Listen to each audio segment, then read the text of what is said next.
সুপ্রিয় শিক্ষার্থীবৃন্দ, আসসালামু আলাইকুম।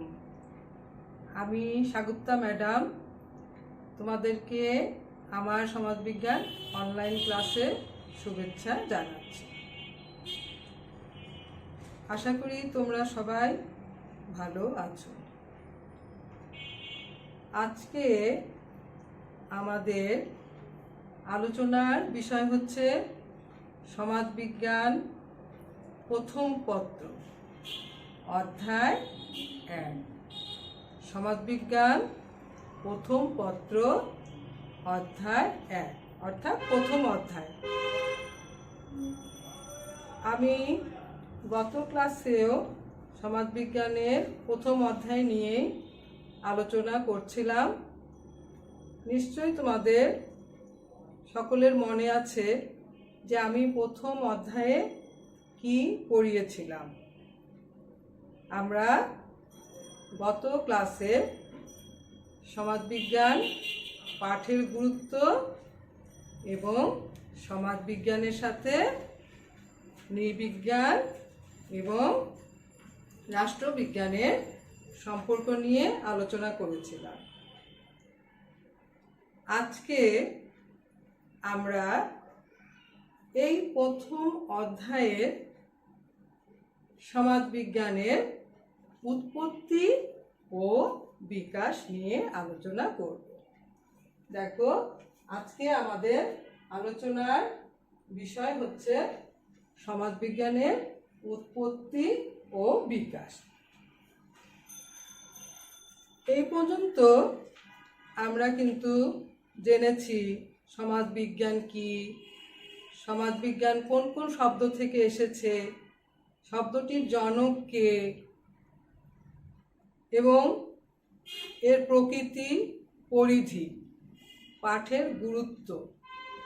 আজকে আমরা আলোচনা করব এই যে বিষয়টি, এই বিষয়টি উদ্ভবের পেছনে কি কি দর্শন রয়েছে।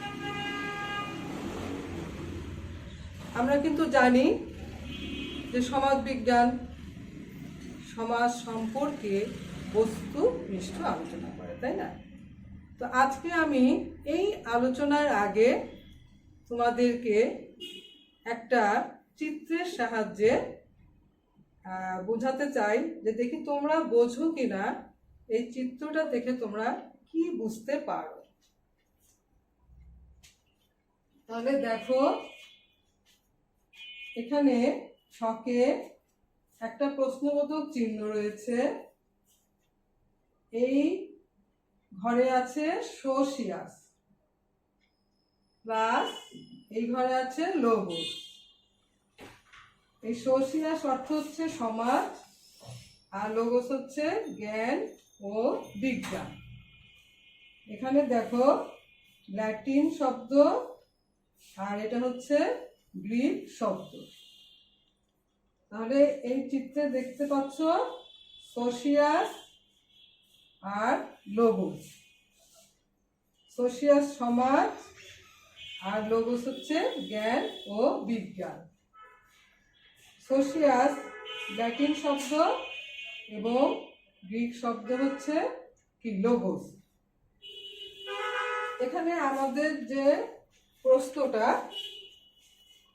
ক, যে সমাজবিজ্ঞান শব্দটির জনক কে হতে পারে। খতে সমাজবিজ্ঞান পূর্ণাঙ্গ পাঠ আলোচনা করো বা বুঝিয়ে লেখো খ। আর গ নম্বর প্রশ্ন, যে এই যে চিত্রটি কোন বিষয়টাকে বোঝাতে সাহায্য করছে, অর্থাৎ এই চিত্রটি দেখে তুমি কি বুঝতে পারো যে কোন বিষয় সম্পর্কে বলা হয়েছে। কি তোমরা বুঝতে পারছো যেটা কোন বিষয় সম্পর্কে বলা হয়েছে? আর সেই বিষয়টি মানব সমাজ উন্নয়নের জন্যে কতটা গুরুত্বপূর্ণ, ঘ নম্বর প্রশ্ন, তা যুক্তি সহকারে আলোচনা করো। তা আমাদের কিন্তু এই সৃজনশীল প্রশ্ন এইভাবে কিন্তু আসবে, ক খ গ ঘ দিয়ে এই ছকের মাধ্যমে। আশা করি তোমরা সবাই এই চিত্রটি বুঝতে পেরেছ এবং তোমরা দেখবে যে এটার উত্তরটা কি এবং সেইভাবে কিন্তু তোমরা এটা করবে। বাসায় তোমরা অবশ্যই বিষয়টাকে আত্মস্থ করবা।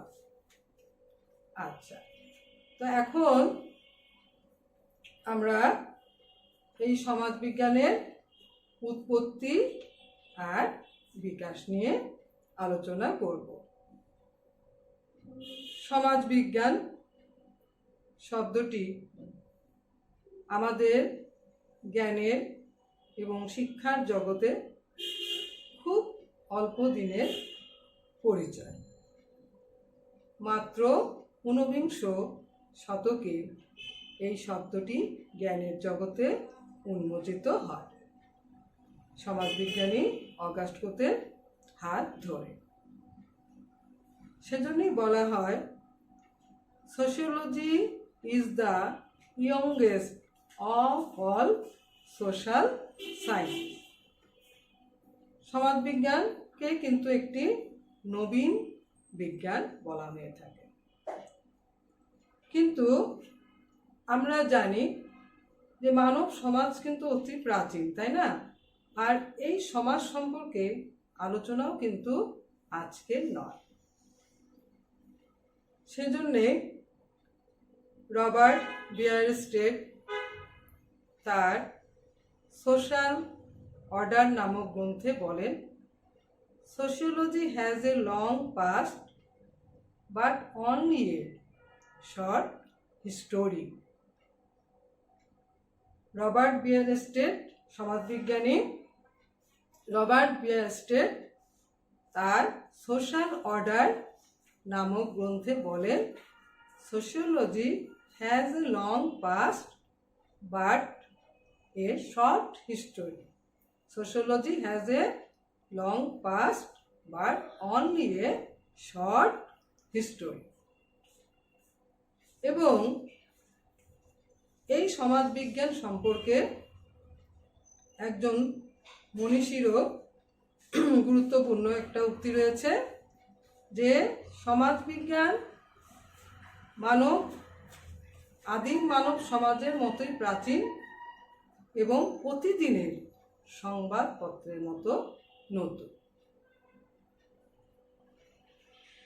তাহলে আমরা এই যে তাদের ধারণা থেকে দেখলাম যে আসলে আমাদের মানব সমাজ সম্পর্কে ধারণাটা কিন্তু আসলে অতি প্রাচীন।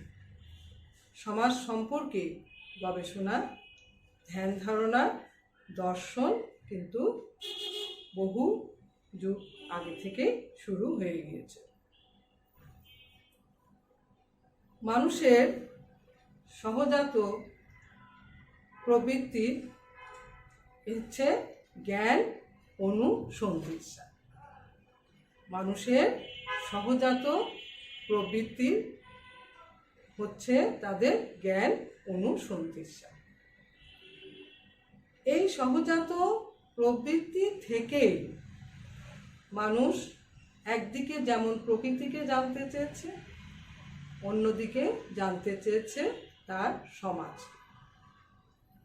আর তাই তো সমাজবিজ্ঞানী অগাস্ট কোট তার সমাজ বিজ্ঞান তত্ত্বে বলেছেন যে মানুষ যদি তার প্রকৃতিকে নিয়ন্ত্রণে এনে প্রকৃতিকে ব্যাখ্যা করতে পারে, তাহলে সমাজের মধ্যে যে বিভিন্ন ঘটনাগুলো ঘটছে, কি কারণে ঘটছে, এর কার্য কারণ সম্পর্ক কি, সে সম্পর্কেও কিন্তু আমরা বস্তুনিষ্ঠ গবেষণা করে সমাজ সম্পর্কে জানতে পারি।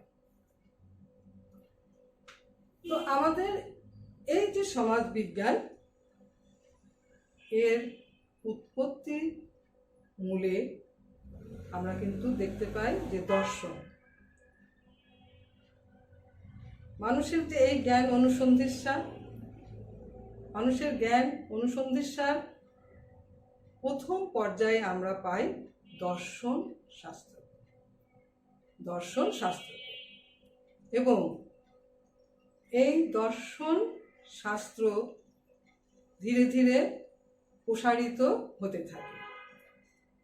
আর এক পর্যায়ে এই দর্শন শাস্ত্র থেকে বেরিয়ে আসে আমাদের জ্যোতির্বিদ্যা, পদার্থবিদ্যা, রসায়নবিদ্যা এবং জীববিদ্যা।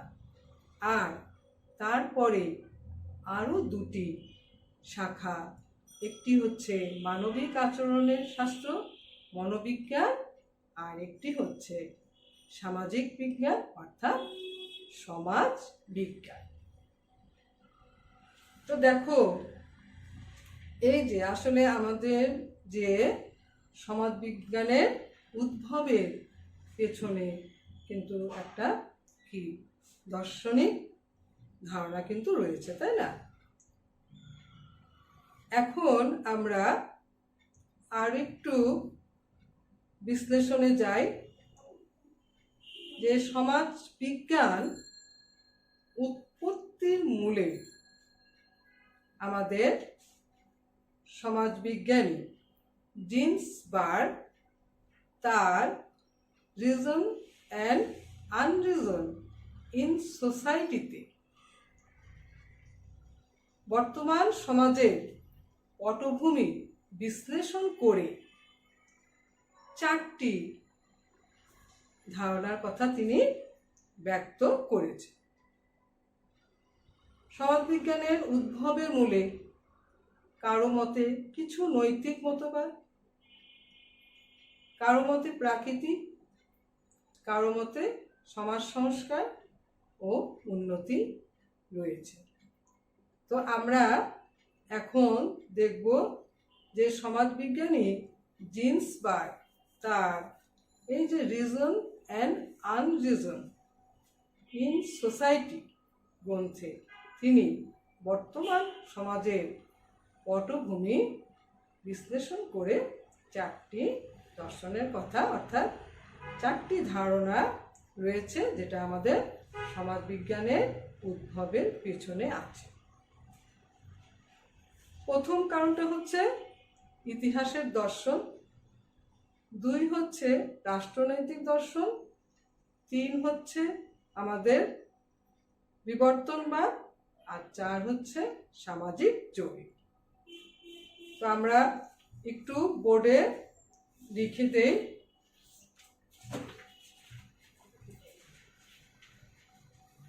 তাহলে আমি এই চিত্রটা তোমাদের নিশ্চয়ই তোমরা ভালো করে দেখো, মুছে দিলাম।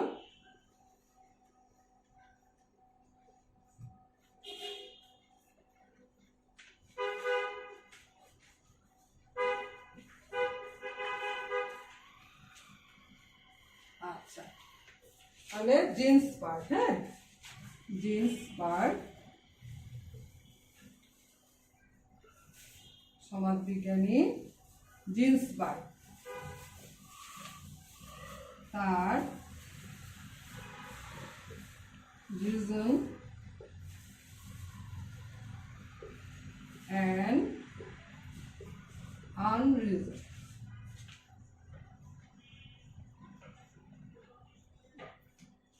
গ্রন্থে চারটি ধারণার কথা তিনি ব্যক্ত করেছেন।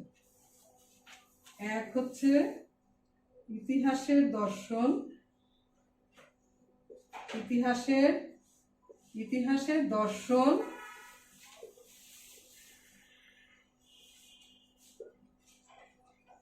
2 আমরা কি বলেছিলাম, রাষ্ট্রনৈতিক দর্শন,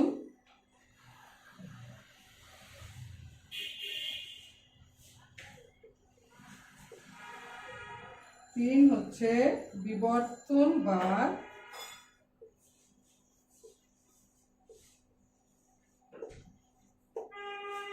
4 হচ্ছে সামাজিক জয়ী।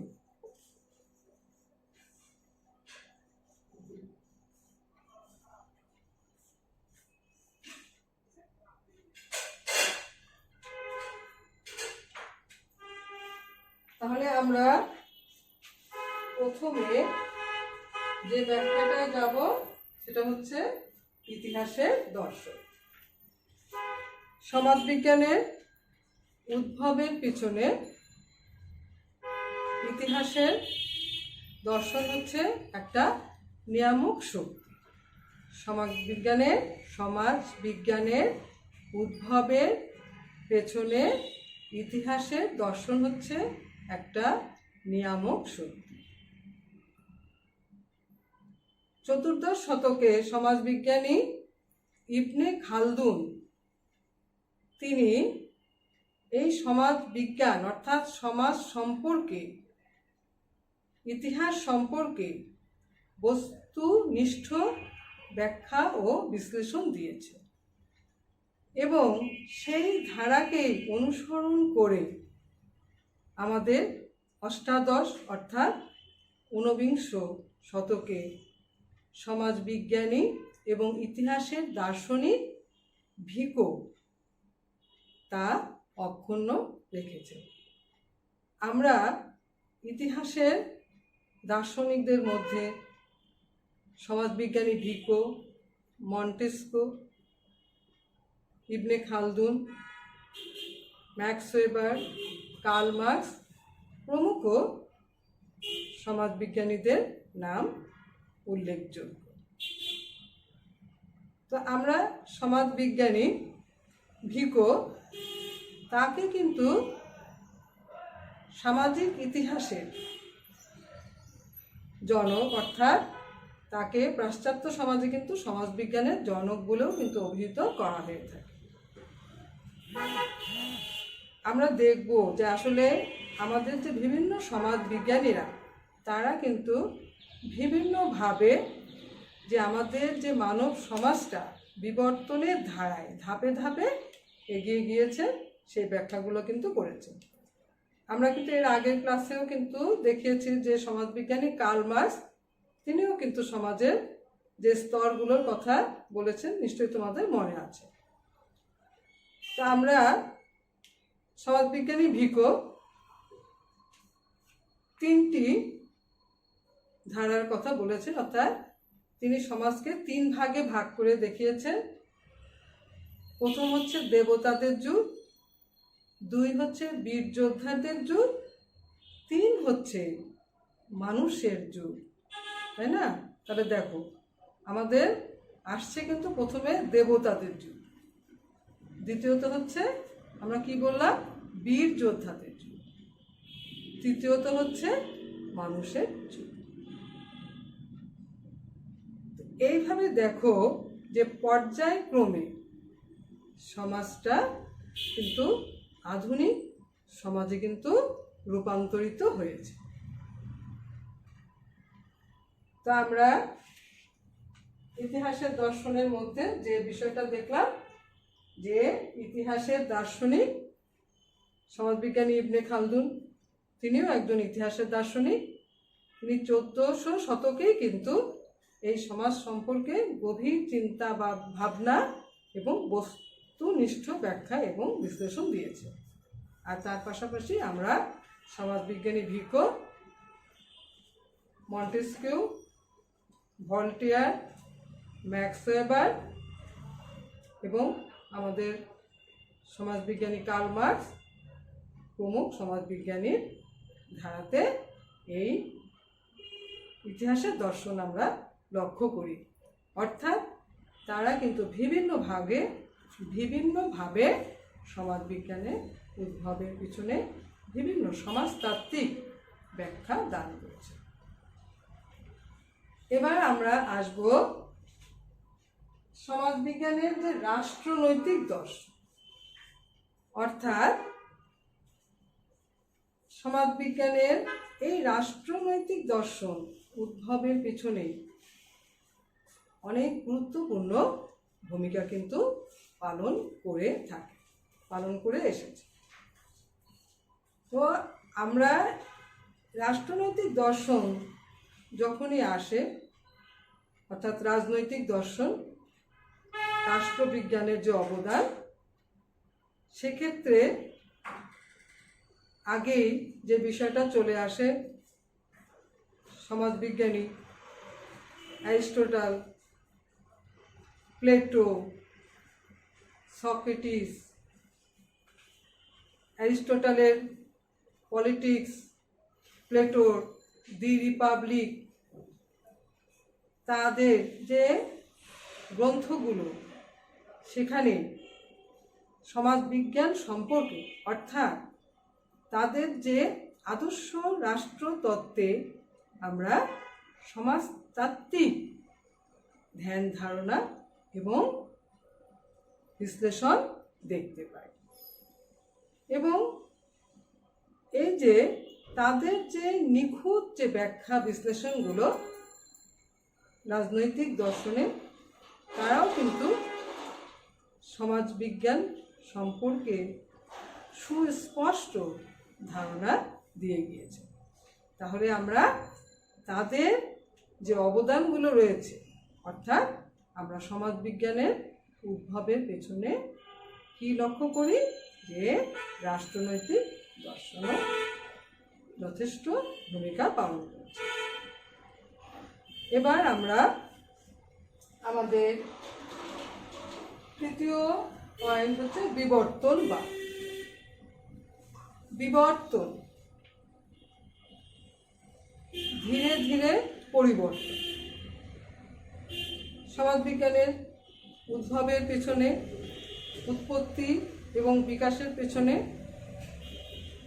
বিবর্তন গুরুত্বপূর্ণ অর্থবহ ভূমিকা পালন করে। বিবর্তনবাদের জনক আমরা জানি ডারউইন, এবং এই ডারউইনবাদ থেকেই কিন্তু সমাজবিজ্ঞানী হারবার্ট স্পেন্সার, তিনি সমাজ বিবর্তনে,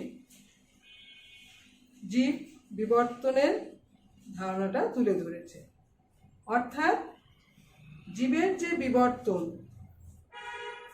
তিনি লক্ষ্য করেছেন, ঠিক সেইভাবে সমাজটাও কিন্তু বিবর্তিত হয়েছে।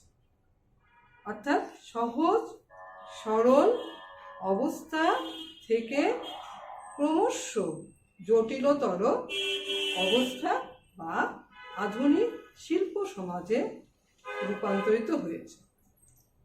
তো আমাদের এই যে বিবর্তনবাদ ধারণাটাও কিন্তু সমাজ বিজ্ঞানের উদ্ভবের পেছনে রয়েছে। আমরা এখন সামাজিক জরিপ, আমরা প্রথমেই আসলে বুঝবো যে এই জরিপ কথাটার অর্থ। হ্যাঁ, যে জরিপ মানে কিন্তু হচ্ছে কোনো বিষয়, অর্থাৎ কোনো অবস্থা সম্পর্কে, কোনো দেশ, এলাকা, সম্প্রদায়, তাদের যে বিভিন্ন সামাজিক, রাজনৈতিক, অর্থনৈতিক অবস্থা সম্পর্কে কিন্তু জানা। আর এই জরিপের মধ্যে দিয়ে, অর্থাৎ জরিপের মাধ্যমেই কিন্তু আমরা বিভিন্ন সমস্যাগুলো সম্পর্কে জানতে পারি। শ্রমিকদের দুঃখ দুর্দশা সম্পর্কে আমরা জানতে পারি। যখন শিল্প বিপ্লব সংগঠিত হয়, এই শিল্প বিপ্লবের ফলে, অর্থাৎ ইংল্যান্ডে যে আমাদের শিল্প বিপ্লবটা সংগঠিত হয়েছিল, সেই অবস্থা থেকেই কিন্তু শ্রমিকদের দুঃখ দুর্দশা শুরু হয়, এবং সেই দুঃখ দুর্দশা লাঘবের জন্যেই কিন্তু সামাজিক জরিপটা গুরুত্বপূর্ণ ভূমিকা পালন করে। আর যেহেতু সামাজিক জরিপের মাধ্যমে আমরা বিভিন্ন সমস্যাগুলোকে চিহ্নিত সেই সমস্যা সম্পর্কে তথ্য সংগ্রহ, আর এই তথ্য সংগ্রহের মধ্যে দিয়ে সেই সম্প্রদায়, এলাকা বা দেশটির অবস্থা সম্পর্কে আমরা জানতে পারি। সেই অবস্থান থেকেই কিন্তু আমাদের সমাজ বিজ্ঞানের উদ্ভাবের পেছনে কিন্তু সামাজিক জরিপটা গুরুত্বপূর্ণ ভূমিকা পালন করে। তাহলে আমরা আমাদের এই যে ধারণা চারটি আমরা কিন্তু জানলাম। হ্যাঁ, তো আমাদের যে আরেকটি যে বিষয়, যে সমাজবিজ্ঞানের যে উদ্ভাবের যে পেছনে পাশ্চাত্যের শিল্প বিপ্লব, তো এই শিল্প বিপ্লব কালীন অবস্থায় সমাজবিজ্ঞানের জন্ম।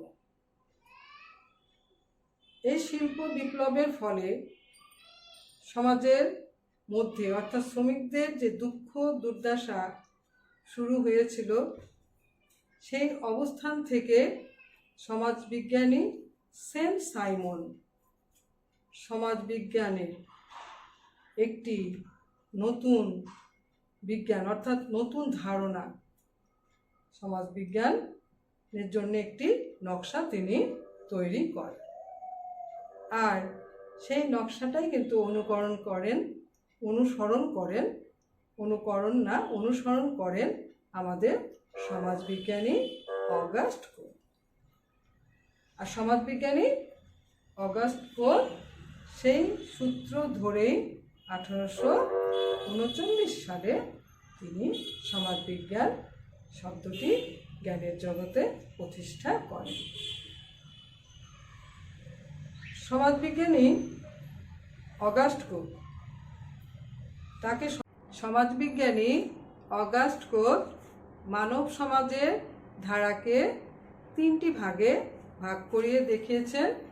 তার মতে মানব সমাজ যে ক্রমবিবর্তনের ধারা পেরিয়ে আসে, সেটা হচ্ছে আমাদের কি ধর্মতত্ত্ব, অধিবিদ্যা এবং দৃষ্টবাদ।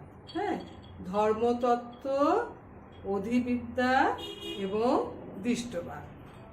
ধর্মতত্ত্ব, তার মতে যে এই স্তরটিতে মানুষের জ্ঞান কিন্তু ছিল একদম কি অতি প্রাকৃতিক পর্যায়ে, আর সেটা থেকে কিন্তু ধীরে ধীরে জ্ঞান উন্নততর অবস্থার দিকে চলতে শুরু করে। এবং অধিবিদ্যা, সেখানে আমরা দেখি যে দৃষ্টবাদ এবং ধর্মতত্ত্বের মাঝামাঝি একটি ক্রান্তিকালীন সময়। তো ওই যুগটাকে কিন্তু বলা হয় যে সামাজিক যুগ। হ্যাঁ, যে সেই সময় কি সমাজটাকে কে নিয়ন্ত্রণ করছে? প্রকৃতি নিয়ন্ত্রণ করছে। তা আমরা এই বিষয়ে কিন্তু সমাজবিজ্ঞানী অগাস্ট কোলের অবদান যখন পড়াবো, তখন কিন্তু আমরা এই ডিটেলসে যাব। তো আমি আজকে যে সমাজবিজ্ঞানী যে অগাস্ট কোল, তিনিও কিন্তু যে মানব সমাজের বিবর্তনের যে ধারা, সেটা দেখিয়েছেন এইভাবে যে ধর্মতত্ত্ব, অধিবিদ্যা এবং দৃষ্টবাদ। আর দৃষ্টবাদটা হচ্ছে যে তার মধ্যে হচ্ছে কি বৈজ্ঞানিক যুগ। তো এই যে বৈজ্ঞানিক যুগ অর্থাৎ এই সমাজটা হচ্ছে, এখানে সব কিছু ব্যাখ্যা করা হবে কি প্রযুক্তির মাধ্যমে। হ্যাঁ, বস্তুনিষ্ঠভাবে, অর্থাৎ এটা হচ্ছে আধুনিক শিল্প যুগ। তো আমরা এইভাবেই কিন্তু দেখি যে সমাজবিজ্ঞানী ভিকো যেমন তিনি দেখিয়েছেন সমাজটা কিভাবে বিবর্তনের ধারায় পেরিয়ে এসেছে, তেমনি আমাদের সমাজবিজ্ঞানী অগাস্ট কোলও কিন্তু এইভাবে দেখিয়েছেন যে সমাজবিজ্ঞানের যে উৎপত্তির পেছনে তার যে অবদানটা, তিনিও মানব সমাজকে 3টি ভাগে ভাগ করে দেখিয়েছেন। তো আমরা এভাবে যে বিষয়গুলো লক্ষ্য করলাম, তো এখন আমরা আরও লক্ষ্য করি যে আমাদের সমাজবিজ্ঞানের উদ্ভবের পেছনে তেমনি রয়েছে সমকালীন চিন্তাবিদদের অবদান। হারবার্ট স্পেন্সার, ডুরখিম, হ্যাঁ, কার্ল মার্কস, বিভিন্ন সমাজবিজ্ঞানীরা তাদের বিভিন্ন গ্রন্থে তারা বিভিন্নভাবে যে সমাজবিজ্ঞান উদ্ভবের পেছনে কি কি কারণ কাজ করেছে তারা কিন্তু বিভিন্ন ব্যাখ্যা এবং দার্শনিক তত্ত্বের মাধ্যমে ব্যাখ্যা বিশ্লেষণ দিয়েছে। তা আমরা আজকে এই যে সমাজ যে বিজ্ঞান এই শব্দটি কি, তাই না? তোমরা অবশ্যই বুঝতে পারছো যে কোনো একটি বিষয় কি সৃষ্টির পেছনে অবশ্যই কিন্তু অনেক দার্শনিক তত্ত্ব, অনেক কারণ কিন্তু লুকিয়ে রয়েছে, তাই না? তাহলে আমরা সমাজবিজ্ঞানী অগাস্ট কোক তিনিও কিন্তু সমাজবিজ্ঞানকে ব্যাখ্যা করার জন্য প্রথমে কিন্তু নাম দিয়েছিলেন সোশ্যাল ফিজিক্স, আর পরবর্তীতে কিন্তু তিনি সমাজবিজ্ঞানকে জানার জন্যে এই বিষয়টি নাম দিয়েছিলেন সোশিওলজি, তাই না? তাহলে আমরা তোমাদেরকে যে চিত্রটি এঁকে দিয়েছি তোমরা অবশ্যই বুঝতে পেরেছো যে এটা কোন বিষয় সম্পর্কে বলা হয়েছে আর কি। তাহলে আমরা কিন্তু এই প্রথম অধ্যায়ে কি কি পড়লাম, আমাদের এখনও কিন্তু প্রথম অধ্যায় শেষ হয়নি, আমাদের আরও রয়েছে কয়েকটি সম্পর্ক, অর্থাৎ সামাজিক সম্পর্ক সমাজবিজ্ঞানের সাথে। আমরা অবশ্যই পরবর্তী ক্লাসে সেগুলো আলোচনা করব। তো আমরা এর পূর্বের যে ক্লাসগুলো আসলে করেছি তোমরা মোটামুটি দেখো যে প্রথম অধ্যায় প্রায় শেষের দিকেই কিন্তু আমরা চলে আসছি। তো আমরা ভালো মতো বাসায় তোমরা সবাই লেখাপড়া করবে মনোযোগ সহকারে, এই বলে আজকে আমি আমার ক্লাস শেষ করছি। সকলকে ধন্যবাদ জানাই।